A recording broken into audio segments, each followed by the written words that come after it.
She's gone, I said, staring at my own truck.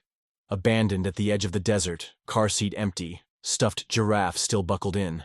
My brother-in-law Dennis had vanished with my 4-year-old daughter, and left the wreckage in my name.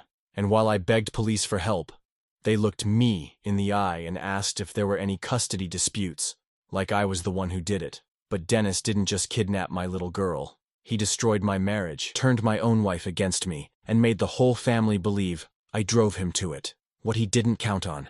I document everything. I know exactly what time he took her, exactly what time the desert swallowed her sandals. And when I prove what he did, no one's reputation, not even his, will survive. So help me God, I will bury him with facts. My name is Daniel Mercer, and I'm 45 years old. My days revolve around making Emily, my 4-year-old daughter, giggle at bedtime stories and flip pancakes with me on Saturday mornings. Our life fits neatly into a 3-bedroom colonial where my wife Denise and I have built routines as predictable as the mail truck's daily route. My brother-in-law Dennis, who married Denise's sister Karen, shows up for our weekly family dinners with that familiar smirk, always ready to dismiss my recent promotion as just another lucky break. I keep detailed records of everything, a habit I learned from my late father Richard. Receipts, dates, conversations, all filed away in my desk drawer next to Dad's old contact book, where his friend Frank's name stays underlined in faded ink. Lately, I've noticed how Dennis's eyes linger on Emily whenever someone mentions family legacy. But let me start from the beginning. That Sunday morning started like any other family weekend. I was on the driveway, breathing in fresh coffee while Emily chased soap bubbles through patches of September sunlight. Her yellow sandals clicked against the concrete as she jumped and spun, trying to catch the shimmering orbs before they popped. You know those moments when everything feels right? When the world seems to hold its breath just to let you savor it? That was one of those moments. The air had that crisp edge that whispers about autumn coming, and Emily's laughter rang clear as church bells. Then Dennis's car purred into our driveway. He stepped out wearing that grin of his, the one that showed every single tooth, like a car salesman's poster come to life. "Uncle Dennis," Emily squealed, abandoning her bubbles to run toward him. "Hey, princess!" He scooped her up, and something in my gut tightened. Maybe it was the way his eyes flickered toward me when he said, "How about we go get some ice cream? Just a quick drive, 10 minutes tops." I checked my watch, habit from my dad, always noting times and details. 11:17, I muttered, watching Emily bounce with excitement. "Ice cream before lunch?" I raised an eyebrow, but Emily was already pleading with those big brown eyes of hers. "Please, Daddy, please." Dennis's smile never wavered. "Come on, Dan, live a little. We'll be right back." I nodded slowly, watching them climb into his car. Emily waved from the back seat, her yellow sandals barely visible over the window line. The taillights blinked red at the corner, then disappeared. I texted Denise, who was at her yoga class. "Strawberry or chocolate?" Dennis took M for ice cream, added a smile emoji to keep it light. The neighborhood clock ticked past noon. 40 minutes had stretched by, and that knot in my stomach was getting tighter. I called Dennis's cell. Straight to voicemail. His cheerful greeting felt like sandpaper on my nerves. I tried again, and again. You ever notice how time moves differently when you're worried? How seconds feel like they're dragging through molasses? By 1 o'clock, I'd called 5 times. Each time, that same recorded message. "Hey, this is Dennis. Leave a word at the beep." My hands were shaking when I dialed 911. The dispatcher's voice was professionally calm as I rattled off Dennis's plate number and described Emily's yellow sandals, her pink shorts, her favorite unicorn t-shirt. "She's 4, I said, my voice cracking. "She's been gone almost 2 hours." "Sir, this sounds like a family matter," the dispatcher said. "Has there been any history of custody disputes?" "No, you don't understand. He said 10 minutes, 10 minutes for ice cream, something's wrong." But no sirens split the air. No patrol cars cruised past our house. The silence felt deliberate, like a door slowly closing. I grabbed my truck keys. The coffee cup I'd been holding earlier lay forgotten on the driveway as I traced the route to every ice cream shop in town. First the Dairy Queen on Main, then that new place by the library. Finally the old-fashioned parlor near the park. Nobody remembered seeing a man with a little girl in yellow sandals. At the last intersection, the pavement gave way to gravel, then to scrubland. The desert stretched out ahead, a sea of sand and brush that could swallow secrets without a trace. I pulled over, the engine ticking in the heat, and that's when I felt it. Real fear. The kind that turns your bones to water. Where was my little girl? Where had Dennis taken her? And why wasn't anyone helping me look? I pulled out my phone again, thumb hovering over Denise's number. How was I going to tell my wife that her brother had disappeared with our daughter? My fingers trembled as I dialed Denise's number. But before I could press call, a dust devil caught my eye, spinning lazy circles near the roadside. Something about its movement drew my attention to a familiar shape in the distance. My own truck, parked at a turnout maybe quarter-mile ahead. My heart stopped for a second. That wasn't where I'd left it this morning. I gunned the engine, gravel spitting under my tires. The closer I got, the more wrong everything felt. You know that feeling when your whole world tilts sideways? That's what hit me as I pulled up beside my abandoned vehicle. The desert wind carried a metallic tang, like old pennies or blood. My truck sat there, driver's door properly latched. Dennis was always particular about things like that, but no key in sight. I yanked the handle anyway. Locked, of course. Emily's car seat gaped, empty in the back, her stuffed giraffe still buckled in beside it. That broke something in me. "Emily!" I shouted. The wind snatched my voice and scattered it across the scrubland. "Emily!" That's when I saw them. Tiny footprints in the dust, heading toward a dry wash. My girl's yellow sandals had left perfect little marks, but they disappeared into the cracked earth about 20 feet out. I was still staring at where the tracks vanished when the deputy's cruiser rolled up. "Mr. Mercer." The deputy was young, probably fresh out of academy. "I'm Deputy Torres. Dispatch said you reported a missing child?" I nodded, throat tight. "My brother-in-law, Dennis Parker, took my daughter for ice cream at 11:17 this morning. They never came back. Now I find my truck out here and..." I gestured at the footprints. Torres squinted at the ground. "No signs of struggle," he noted, pulling out a small notebook. "These family situations can get complicated. Any custody issues we should know about?" "Custody issues?" I stared at him. "She's my daughter. Dennis is her uncle. He was supposed to be gone 10 minutes. Even saying it again made the lie in those words stand out like a neon sign. 10 minutes. He'd planned this. "We tried pinging his cell phone," Torres said, "but dispatch confirms it's powered down. When exactly did you last hear from him?" I pulled out my phone. Dad's old habits kicking in. First call at 11:57, went straight to voicemail. 4 more calls over the next hour. I've got screenshots of my text to my wife at 11:19. I rattled off Emily's details like I was reading a grocery list. 4 years, 2 months old, 42 pounds at her checkup last week. Allergic to penicillin. Blood type A positive. Torres jotted everything down, but I could see it in his eyes. That look that said this wasn't going anywhere. He closed his notebook with deliberate slowness. The sun was dropping now, painting the desert in sharp shadows. I'd spent enough time out here to know how fast the temperature would plummet after dark. Emily was still in her summer clothes, that thin unicorn t-shirt that barely kept her warm indoors. "Look," Torres cleared his throat, shifting his weight. "I'll be straight with you. We're stretched pretty thin right now, without clear evidence of foul play." "Foul play?" My voice cracked. "My 4-year-old daughter is somewhere out in the desert. Her uncle's phone is conveniently dead. My truck shows up miles from where it should be. What exactly would you call that?" But the desert just stretched out around us, silent and indifferent. My truck sat there like a prop in a bad dream, holding whatever secrets Dennis had left behind. The wind picked up, erasing more of Emily's footprints while I watched. Torres put his hand on my shoulder. "We'll put out a bolo for Mr. Parker. Maybe check some local motels." But without more to go on, I shrugged off his hand and turned back to those fading prints in the dust. Each one was like a clock ticking down, and I could feel time slipping through my fingers like the desert sand. The living room felt like a courtroom by sundown.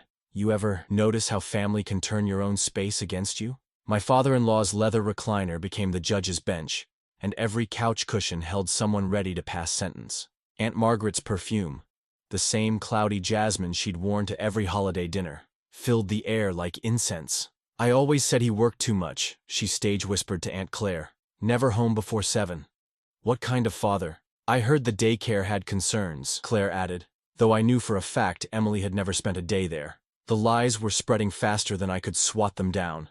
I sat at the dining room table, mechanical pencil scratching across my legal pad. Timestamps, phone calls, mileage readings. The facts felt solid under my hand, even if no one wanted to hear them.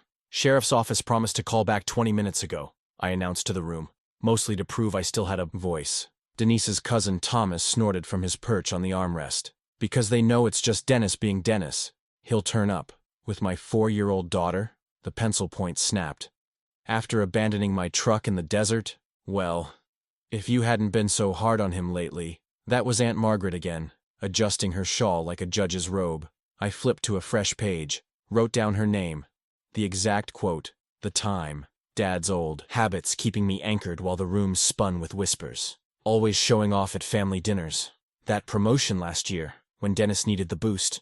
Remember how he laughed when Dennis's project failed? Every jab Dennis had ever thrown was coming back polished, reformed into evidence against me. Each snide comment about my lucky breaks had planted seeds, and now they were blooming into a garden of doubt.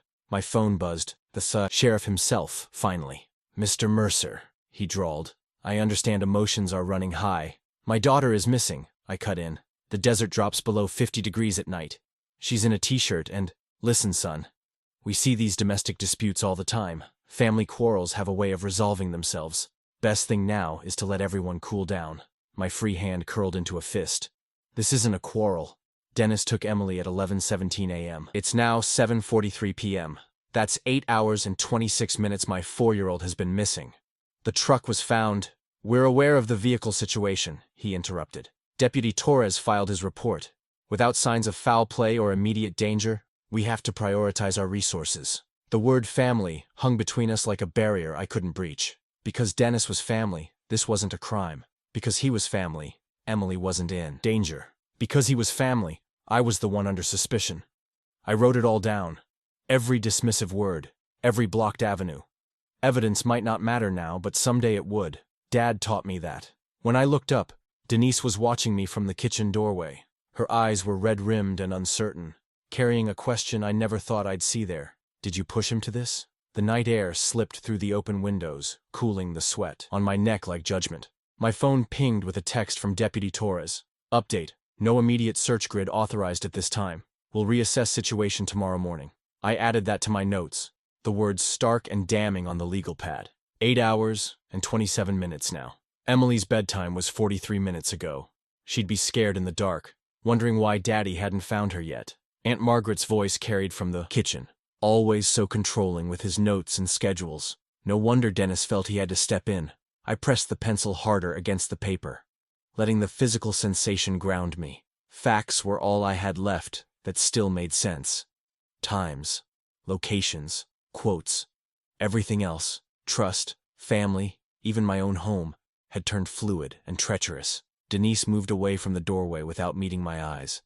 The gap between us widened with each whispered accusation, each remembered slight, each moment Dennis wasn't there to answer for himself. Morning hit like a hangover, though I hadn't touched a drop. The kitchen clock read 6:17 a.m. when I started making calls. Private investigators don't keep banker's hours, thank God. $2,000 retainer, standard rate. Mason and Associates receptionist rattled off their account details while I fumbled with my credit card. The plastic felt warm, like it knew what was coming. You ever notice how money moves differently when you're desperate? Numbers lose meaning. By lunch, I'd hired Thompson Investigations too. Another $3,000, another promise of comprehensive search protocols. I steered my borrowed pickup. Denise's cousin loaned it after the police impounded mine as evidence. Down every dirt road the PIs highlighted on their maps. Red marker lines spiderwebbed across the county. Each one a maybe, each one empty. "Sir?" A woman squinted through her screen door at me, hand hovering near what might have been a phone, or might have been worse. "It's barely noon. Why are you—" "My daughter." I held up Emily's photo, the one from last Easter where she's laughing at something off camera. 4 years old, yellow sandals. "Have you—" Door shut. Story of my morning. Back at Mason's office, I spread everything on their conference table. Cell tower data I'd strong-armed from our provider. Timeline notes that were starting to blur. Family photos where Dennis lurked in the background, his smile sharp enough to cut. "These barbecue shots," I said, tapping one from last July. "See how he's watching her? Always watching." The investigator, sleeve garters and gray mustache, nodded without commitment. "We'll run facial recognition through our database." My phone buzzed. Denise sharing a link. My stomach dropped before I even opened it. There it was on Dennis's Facebook. Sunday brunch selfie at Carson's Diner. Timestamp 11:35 a.m. Tagged with his poker buddy Steve and some realtor named Karen. Comments rolling in. "Great seeing you. And such a gentleman." I jabbed my finger at the screen. That's 18 minutes after he took Emily. Carson's is 25 minutes from our house, minimum. He couldn't. Receipt shows 11:15. Arrival, the PI cut in, pulling up his own screen. 2 witnesses place him there through lunch. Credit card statement confirms. He planned it, I insisted. Had someone post for him, or Mr. Mercer. Sleeve Garters sighed. We have to follow facts, not feelings. The same story played out at Thompson's office 3 hours later. Different desk, different detective, same dead end. My credit card whimpered each time they swiped it. I sat in the borrowed truck until sunset painted the desert orange. From this distance the horizon looked soft, forgiving. Up close, I knew better. Every inch of that landscape wanted to hurt you. Danny? Denise's voice on the phone was formal, like we were strangers sharing an elevator. Karen? The realtor who had brunch with Dennis? She says you used to monitor his social media, keep logs of when he visited. Is that true? I gripped the steering wheel. I documented everything. You know that. Dad taught me. It looks controlling, she whispered. Everyone's saying. The line went quiet except for breathing. I could feel her sliding away, carried by the undertow of whispers and pointed silences at a house I was starting to dread coming home to. The final blow landed at 9:47 p.m. Email from Thompson Investigations. Case summary. 0 leads. Itemized bill for database searches and man-hours. Mason's invoice followed 2 minutes later. Equally useless. Equally expensive. I stared at the numbers until they stopped making sense. The credit card's limit gaped beneath them like a mouth waiting to swallow whatever came next. From Emily's room, I could hear Denise going through the bedtime routine alone. Habit or hope, I couldn't tell anymore. The sound of "Goodnight Moon" being read to an empty bed made my chest cave. My phone lit up with a text from Thompson. Consider scaling back investigation. Limited returns on current approach. I added it to my notes. Another timestamp and a timeline going nowhere. The pencil shook in my hand. Dawn crept in like a bad debt collector.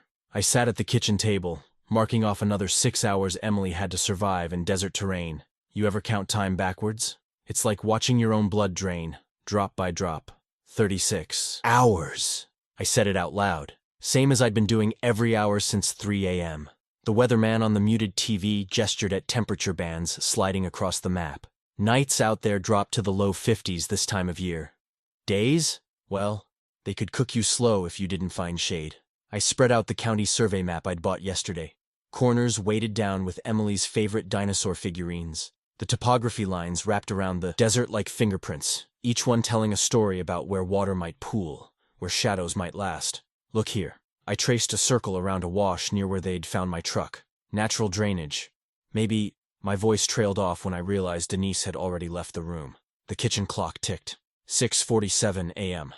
I grabbed my phone and punched in the sheriff's number again. 3rd time since midnight. Mr. Mercer. Deputy Reynolds didn't even try to hide his sigh. We've got priority triage protocols. She's 4 years old. My knuckles went white around the phone. In desert conditions, check back at shift change. Maybe something will have shaken loose by then. I wrote, shift change, 3 p.m. in the map's margin. Underlined it twice. Another countdown to add to my collection. The circles on the map grew as I worked. Anywhere within walking distance of roads. Anywhere someone might hear crying. Anywhere a scared kid might instinctively head toward noise or lights. Each mark felt like I was reaching through paper, trying to grab hold of something real. My phone buzzed. Thompson Investigations. The text was brief. Funds depleted. Suspending active search pending payment. You know what desperation smells like? WD-40 and pawnshop dust. I loaded my toolbox into the borrowed pickup. 20 years of collected craftsmen, each one with a memory attached. The pawnbroker barely glanced up from his coffee while counting out bills. That's another day, I told Thompson an hour later, sliding the cash across his desk. Every road, every turnout. Someone must have seen something. He pocketed the money with a practiced motion. We'll keep looking. But Mr. Mercer, at this point, just find her. I stood up too fast, making the chair scrape. That's all you need to worry about. Back home, Denise was standing in the kitchen doorway when I walked in. The distance between us felt like miles of that same desert I'd been mapping. I will bring Emily home. I said it like a vow, like something carved in stone. Her eyes slid past me to the window. Danny, maybe if we just waited, Dennis wouldn't really. The rest hung there, unfinished. She turned and walked upstairs, leaving me alone with my circles and timestamps, and promises that were starting to sound hollow, even to my own ears. You want to know true darkness? Try sitting in your driveway at midnight, listening to coyotes yip and howl while your little girl is out there somewhere. Their voices bounced off the houses, making it impossible to tell direction or distance. Kind of like hope. You think you know where it's coming from, but it tricks you every time. I pulled out my father's old notebook, the one with Frank's name still underlined. The spine crackled as I opened it, releasing a whisper of old tobacco and engine grease. Tomorrow, I decided. Tomorrow I'd start calling his old contacts. No more waiting for official channels or paying professionals to shrug at dead ends. The map lay open on the passenger seat, streetlight catching the fresh circles I'd drawn. Each one was a possibility. Each one was a prayer. Not one more sunrise, I told it quietly. Not one more hour of daylight wasted. A coyote screamed somewhere in the darkness, the sound rising like laughter before cutting off sharp as a slammed door. Ever notice how pride tastes different when you're swallowing it down at 6 in the morning? I sat in my kitchen, phone heavy in my hand, staring at a number I should have dialed days ago. Frank had been my father's closest friend for 30 years, the kind of friend who shows up with a wrench before you know your pipe's leaking. The call connected on the second ring. Daniel? His voice hadn't changed, still gravel and warmth, like a campfire someone's tending. Frank, the word stuck. You try explaining how your brother-in-law might have left your daughter to die in the desert without sounding crazy. I need help. Give me 20 minutes. True to form, his truck pulled up in 18. I watched him climb out. Same, firefighter's build, just a bit more silver in his hair. He carried a battered leather briefcase and what looked like an old thermos. We shook hands on the porch, and something in his grip steadied me. It was the way he'd probably steadied hundreds of people standing in front of burning homes. Firm enough to anchor you, gentle enough to let you breathe. Inside, he said, not really a question. And Daniel? Just the facts. The kitchen felt different with Frank there, like a courtroom with a judge who actually listened. He sat up at the table, laying out his thermos, coffee strong enough to wake the dead, just like always. A yellow legal pad and reading glasses that looked new. Start from the beginning, he said, uncapping a pen. Times, places, every detail you can remember. I walked him through it all. The ice cream run, the missing hours, the truck at the desert's edge. His pen moved steady across the paper, making notes in that precise handwriting I remembered from building permits and inspection reports. Now, Frank said, tapping Dennis's alibis I'd listed. What strikes you about these? I shook my head. They're solid. Brunch receipt, witnesses, too solid. Frank circled items as he spoke. Perfect alibis are like perfect welds. They usually crack under pressure. Your brother-in-law's not that smart, but he's had practice covering tracks. He pulled out a laptop that had seen better days, its fan humming like it was thinking hard. Public records, he said, fingers moving across keys. Most folks forget to clean up the paper trail. They rehearse their stories but forget about the boring stuff. Property records, permits, tax liens. The county website crawled like cold molasses. Frank navigated through menus I'd never have found on my own. Each click, another step down a path I couldn't see. There, he muttered, leaning forward. Property transfer records, last 60 days. My neck started to heat up before I even processed why. There it was in black and white. Dennis's name, a purchase date exactly 2 weeks before Emily disappeared, and coordinates that pointed to nothing but desert scrub. Frank's printer coughed out the deed. He slid it into a clear plastic sleeve with the care of someone who handling evidence. Paper never blinks, Daniel. Your brother-in-law bought himself a piece of worthless desert, then took Emily for ice cream 2 weeks later. That's not coincidence. That's premeditation. My hands were shaking as I marked the coordinates on my kitchen map. Next to them, I wrote one word. Why? The question felt like a key turning in a lock I hadn't known was there. Why buy useless land? Why that specific spot? Why 2 weeks? Before? Outside. The afternoon heat pressed against the windows like a living thing, daring us to step out into it. The map's new markings seemed to pulse on the paper. A destination that had been waiting all along while I chased dead ends and emptied my accounts. Frank stood up, his chair scraping across the linoleum. Time to see what Dennis thought was worth buying out there in all that sand. The thermos was still half full, but the coffee had gone cold. Funny the details you notice when your world's shifting underneath you. Frank's truck led the way while I followed in mine, both of us cutting through heat waves that made the highway dance. You ever notice how the desert plays tricks on your eyes? Makes you see water where there's nothing but burning air and broken promises. We'd loaded up smart. Water jugs, first aid kit, even one of those silver emergency blankets Frank insisted on bringing. Always prepare for the worst, he'd said, and I couldn't argue. The worst was exactly what we were looking for. The turnoff came faster than I expected, the gravel road rattling my teeth as I downshifted. My truck's suspension groaned over washboard ruts that seemed designed to shake loose any certainty I had left. Frank's brake lights flashed twice, his old firefighter signal for "watch this spot," as the road narrowed to barely more than a suggestion through scattered creosote. That's when I saw it. A rusted fence post tilting like a broken clock hand against the sky.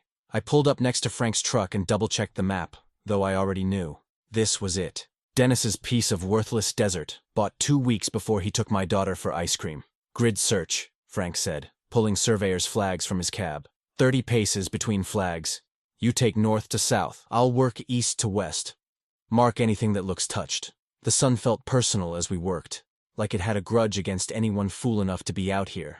My boots crunched through desert crust, each step sending up little puffs of powder that settled on my laces. Every 30 paces I'd stop and scan. Rocks, scrub, more rocks. Nothing but nature's idea of empty. "How you holding up?" Frank called from somewhere to my right. "I'm good." I wasn't, but what else could I say? The heat had turned my thoughts sticky. Emily loved counting steps. She'd count the stairs at home, count sidewalk squares, count anything that made a pattern. Would she have counted steps out here? Would she have? No. Focus on the grid. Focus on the search. Something caught my eye. A patch of disturbed earth. Different texture than the rest. My heart jumped as I dropped to one knee, fingers already reaching. But it was just wind damage. Nature's way of reminding me who was in charge out here. You know what's worse than finding nothing? Finding nothing while your mind fills in the blanks. Every shadow looked like a clue. Every bit of trash could have been a signal. The horizon stretched out like an accusation, daring me to make sense of all this emptiness. The sun started its quick desert drop, and the cold came on like someone flipped a switch. We kept searching until the light got too weak, but there was nothing. No signs, no traces. No answers to why Dennis would buy this particular patch of nothing. Frank's voice cut through the growing dark. "Daniel, time to call it." I wanted to argue, but the desert was already editing out details, turning everything to shadow and suggestion. We climbed back in our trucks, headlights sweeping across ground we'd already covered, throwing shadows that looked like hope until you blinked. The drive back felt longer, filled with the kind of silence that comes after you've run out of things to say to yourself. My throat was full of sand and questions, and I couldn't spit out either one. I kept seeing that tilted fence post in my mind, marking nothing, pointing nowhere. Maybe that's all this was, another dead end in a string of dead ends.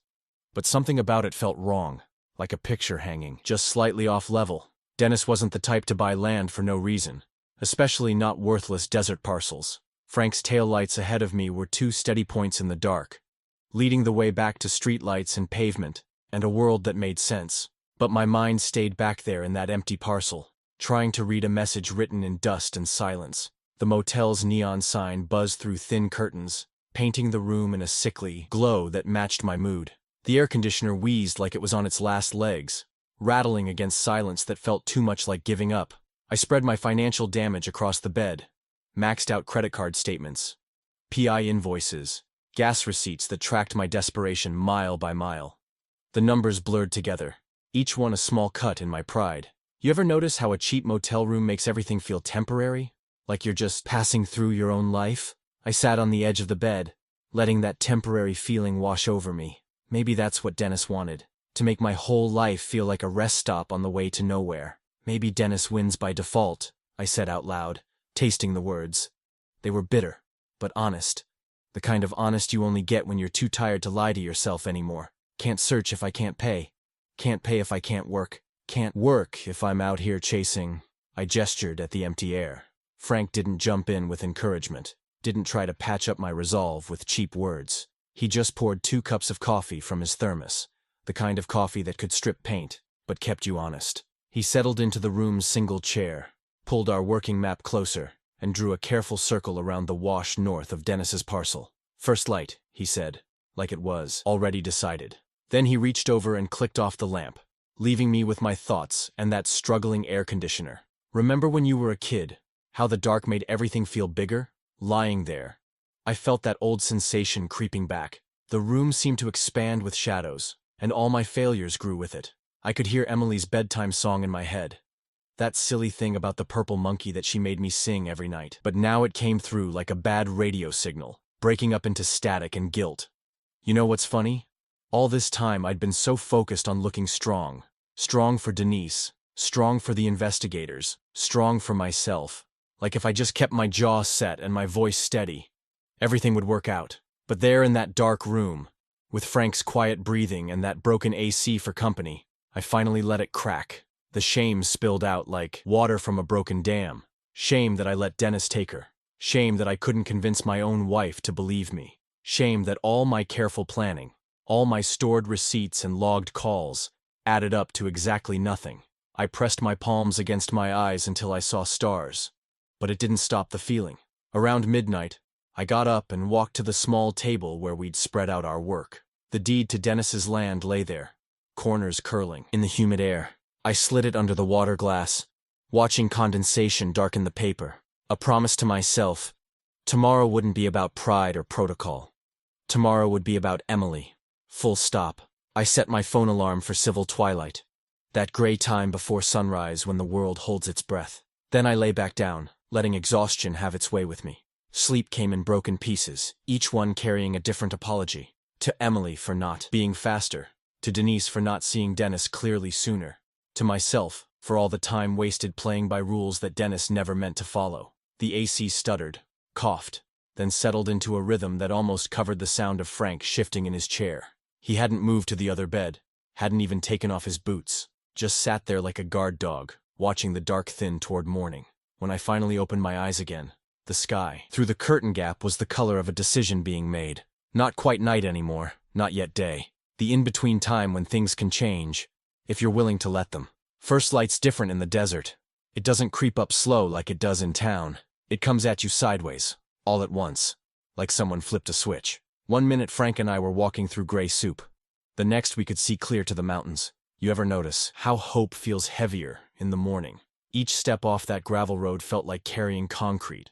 But we kept moving. Frank had mapped out a search pattern that would cover the wash north of Dennis's land. The kind of systematic grid work that comes from years of finding what others miss. Small things, Frank reminded me, his voice gravelly from our pre-dawn coffee. Big stuff gets found quick or it ain't there. It's the little things people forget to hide. I nodded, keeping my eyes low and careful. Dennis might have been smart enough to clear obvious signs, but Emily was 4, and 4-year-olds leave traces like breadcrumbs. A wrapper maybe, or a hair tie, or, my breath caught. There, wedged against the base of a barrel cactus, half buried in loose sand, was a plastic shovel, the kind you'd get in one of those beach toy sets from the dollar store. Weather-beaten, the yellow plastic, gone pale and chalky from sun exposure. "Frank," I called out, my voice steady despite the earthquake in my chest. "Over here." I dropped to my knees beside it, careful not to disturb the ground around it. The handle was partially exposed, and there, written in faded black marker, were the initials I'd put there myself. E.M. Emily Margaret. My Emily. The memory hit me like a physical thing, sitting at our kitchen table, Emily bouncing in her seat as I carefully wrote her initials on all her new sandbox toys. "So they don't get lost at the park, sweetie," I'd told her. She'd watched each letter appear like it was magic. "Don't touch it yet," Frank said, already pulling out his phone. He took several photos, making sure to catch the GPS coordinates and timestamp. From his pack, he produced an evidence bag and a pair of gloves. Standard rescue team kit he still carried, even in retirement. My hands were shaking as I pulled out my phone. The sheriff's number was first on my recent calls list. Had been for days now. But this time, when the dispatch picked up, my voice was rock solid. "This is Daniel Mercer. I need to report physical evidence in the Emily Mercer missing persons case." I rattled off our location and the details of our find. Everything precise and professional. All those years of keeping careful records finally paying off. "We have photographic documentation and proper collection protocols in place." Frank was bagging the shovel with the kind of careful attention usually reserved for bomb disposal. Each movement measured, documented. Dispatch put me through to the sheriff himself this time. "No more brush-offs about family disputes. Stay where you are," he said, then reconsidered. "Actually, meet us at the station.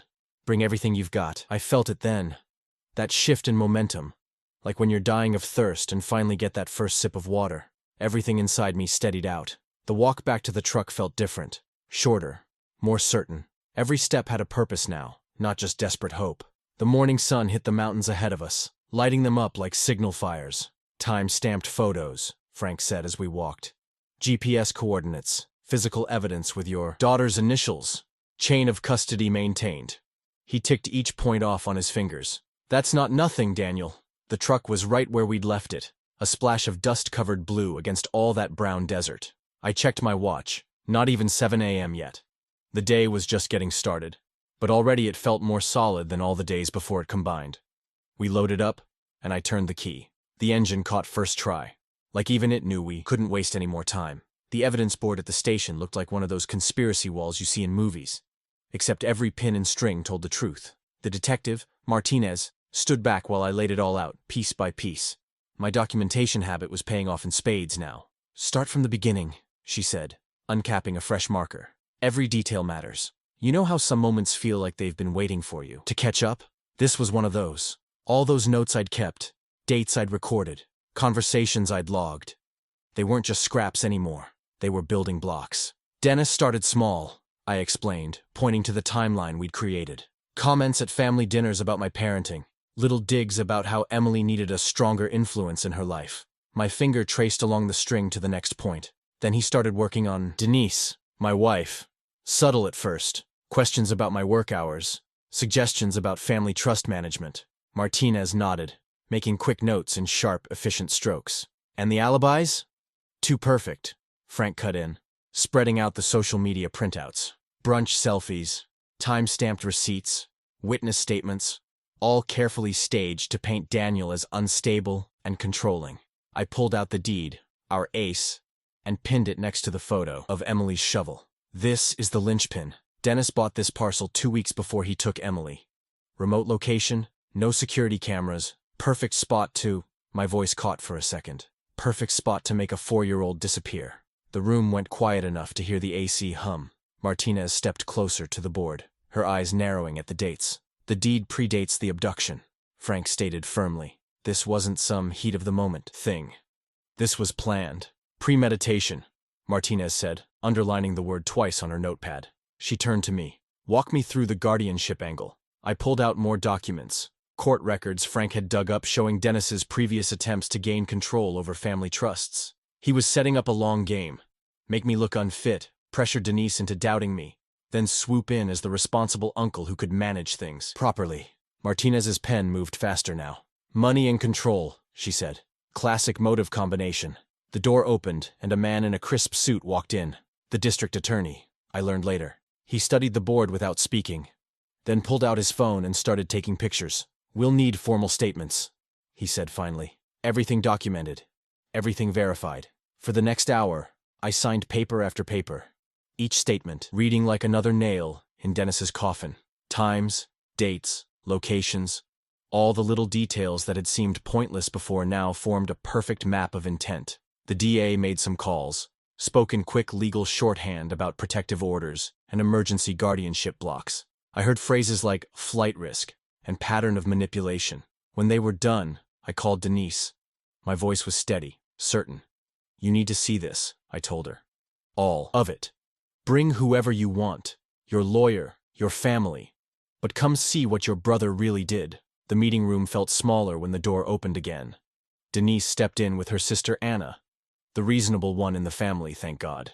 They stood in front of the evidence board while Martinez walked them through it. The silence stretched out like taffy, but I could see the moment it all clicked for Denise. Her hand went to her mouth and Anna gripped her arm.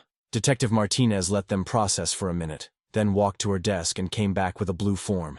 Arraignment hearing, she said, sliding it across the table. We'll need you both there. I looked at the date circled in red at the top of the form. 2 weeks from Thursday. The clock on the wall that had been my enemy for so long now felt different, like it was finally on my side. The DA cleared his throat. Given the evidence of premeditation and the pattern of calculated behavior, I'd say arraignment likelihood is high. Very high. I've sat through my share of tense moments. First dates, job interviews. That time Emily needed stitches and wouldn't stop crying. But nothing quite prepares you for watching your brother-in-law's downfall unfold in real time under fluorescent lights. The courthouse hallway that morning smelled like fresh polish and raw nerves. You know that scent. Like anxiety wrapped in lemon-scented cleaner. Reporters huddled near the water fountain, flipping through press packets containing copies of Dennis's desert deed and that damning photo of Emily's shovel. Every few minutes a camera flash would pop, catching someone's worried expression for tomorrow's news. "All rise," the bailiff called, and Judge Harrison entered with the kind of gravity that changes barometric pressure. She settled into her chair like storm clouds gathering, adjusting her reading glasses with precise movements. I kept my eyes locked on the grain pattern of the table in front of me. Deep breaths, slow and steady, just like Frank had coached me. "Let the evidence do the heavy lifting," he'd said. "You just need to stay solid." The prosecutor, Teresa Chen, laid out Dennis's timeline with the kind of methodical precision that makes guilty people squirm. "Remember those old connect-the-dot puzzles we did as kids?" That's what it felt like. Watching each line draw itself between Dennis's actions until the picture was unmistakable. "The defendant purchased this parcel," Chen said, holding up the deed, "exactly 16 days before Emily Mercer's disappearance. Note the location, no infrastructure, no water, no witnesses." She paused, letting that sink in. This wasn't an impulse. This was preparation. I risked a glance at Dennis. He sat perfectly still, like a statue someone had dressed in a suit, but his left hand kept twitching toward his collar. Funny how those little tells speak volumes, isn't it? Across the aisle, Denise leaned forward, studying the evidence board they'd brought in. Her eyes moved from the timestamps to the route maps, lingering on phrases like pattern of manipulation and systematic isolation attempts. I watched her, shoulders tighten as each piece clicked into place. The gallery behind us filled with whispers every time Chen revealed another layer. The fake alibis, the planned character assassination, the carefully orchestrated pressure on family members. Each new detail made the seams in Dennis's story scream louder. Judge Harrison reviewed each exhibit without drama, her pen making quiet notes that somehow felt louder than footsteps in an empty house. When she finished, she looked up at Dennis over her glasses. "The court views these actions with particular concern," she said, her voice carrying that special kind of quiet that makes everyone lean in. "The level of premeditation suggested here." She let that hang in the air for a moment before continuing. "We'll take a brief recess before ruling on the requested restrictions and family rights modifications pending full trial." The bailiff called. The recess and the corridor outside turned into a circus. TV lights heated up the air while reporters thrust microphones at anyone who looked important. I pressed my back against the cool wall, watching Dennis's lawyer deflect questions with practiced non-answers. You ever notice how time moves differently in moments like these? Those 15 minutes felt like both seconds and hours. Frank appeared at my elbow with a paper cup of water I didn't remember asking for but desperately needed. "Steady," he murmured. "Almost there." When we filed back in, you could have heard a pin drop in that courtroom. Judge Harrison lifted the file with deliberate slowness, and I swear everyone's breathing synchronized. This was it. The moment when all those careful notes, all those sleepless nights, all those gut instincts would either pay off or crumble. The judge cleared her throat, arranging her papers like she was about to conduct an orchestra. The words everyone had come for were right there, waiting to reshape our world one syllable at a time. "In light of the evidence presented," Judge Harrison's voice cut through the silence, "this court finds compelling cause for immediate action." She adjusted her glasses, scanning the order in front of her. "Pending full criminal proceedings, the defendant is hereby stripped of all familial rights and privileges regarding the Mercer family." The gavel crack echoed like a thunderclap. Dennis's face went slack, like someone had pulled a plug and drained all the color. Ever see a man's whole world cave in? It's not dramatic like in the movies, more like watching air leak from a balloon, slow and inevitable. "Furthermore," Harrison continued, "any contact with Emily Mercer or attempts at guardianship influence are expressly prohibited without court-approved supervision." Another tap of the gavel punctuated each restriction. "The defendant will surrender all relevant documentation and cease any attempts to exercise authority over family trust matters." I felt my shoulders drop about 3 inches. You know that moment when you've been carrying something heavy for so long you forgot what normal felt like? Yeah, it was like that. Denise pressed her hands against her mouth, eyes wide as the truth settled in. Around us, the gallery rustled with whispers and the scratch of reporters' pens. Within minutes, and I mean minutes, phones started lighting up as the clerk's notice hit the news feeds. "Local business leader faces child endangerment charges," the first headline read. Then came the dominoes. Chamber of Commerce board member steps down. Youth Center directorship under review. Community leaders desert property, linked to family scandal. Each ping of a news alert was another crack in Dennis's carefully built facade. By the time we walked out those courthouse doors, his pillar of the community reputation was splintering faster than cheap lumber in a desert sun. You should have seen the opinion pieces. Everyone who'd ever smiled at one of his charity galas suddenly had a story about something odd they'd noticed. Frank met me on the steps, solid as a foundation. "Wall, you did good, Danny," he said, squeezing my shoulder. "Your dad would have been proud of how you handled this." "Thanks, Frank, for everything." The words felt small against what he'd done, but sometimes simple truth is enough. I drove home with the windows down, letting the air clear out 3 months of stale worry. First thing I did was grab my toolbox from the garage. You want to know how a man puts his life back together? One warped board at a time. The next week passed in a blur of sawdust and fresh lumber. I replaced every creaky plank on that front porch, set new concrete footers behind the rail. Emily watched from her window, drawing pictures of what she wanted in the backyard. Number 1 on her list? A swing set. So I ordered one. Premium grade. Nothing but the best. Laid out all the parts on a tarp like surgery tools, reading each instruction 3 times because some things you don't rush. The concrete pad I poured had to cure just right. Emily checked it every morning, asking if it was strong enough yet. Finally, on a Saturday morning bright enough to make your eyes water, I started bolting that swing set into place. Every nut, every washer, every connection got treated like it was holding up the whole world.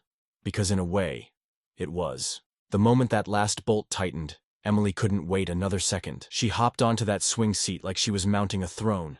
Her kicks got higher and higher, each push carrying a laugh that seemed to wash the whole yard clean. I stood back next to Frank, who'd come by to supervise, his word for bringing coffee and moral support. The sunlight caught the chains just right, sending little ripples of brightness across our new backyard. Each squeak of those swing hinges sounded like victory. "Look at you." "Daddy!" Emily called out, pumping her legs harder. "I'm flying!" I collected every receipt from the rebuild, lumber, hardware, concrete, swing set, and filed them in my desk drawer under a tab marked Restoration. Some costs you keep track of not because you need to, but because you want to remember the price of getting things right. Frank sipped his coffee, nodding at the horizon. "You know what they say about karma?" I watched my daughter swing against the clear blue sky, her giggles floating across a yard that finally felt like it belonged to us again. "Yeah," I said, feeling the truth of it settle into my bones. "Envy buries itself in its own sand."